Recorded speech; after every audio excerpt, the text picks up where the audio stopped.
Hi, I'm Trisha Morris at Club Scrap. Join me on December 4th for a really fun card making workshop.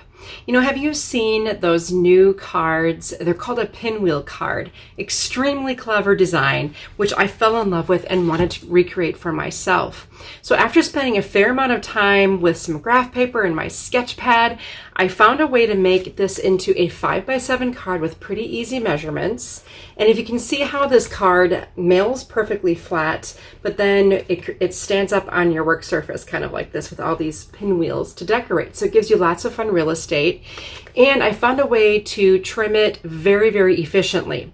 Now in my class, I'm going to show you how to make 4 cards, and for that you'll need 8 sheets of 12 by 12 paper. I know it's quite a bit of paper for 4 cards, but I promise you it's an efficient process and one that I think you're really going to love.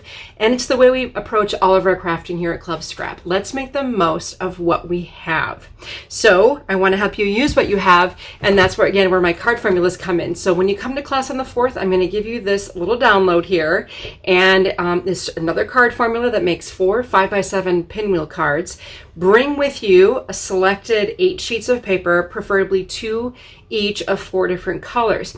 Now, if you want to make it with what I made my cards from, pick up the Tropical card kit from Club Scrap. That is available, or you can just purchase the papers by the sheet. Again, that's Tropical. And even if you're not a member of Club Scrap, you're always welcome to shop. So go ahead and check that out. I've got a blog post for you that describes more about what this workshop is all about, and I hope to see you on the 4th.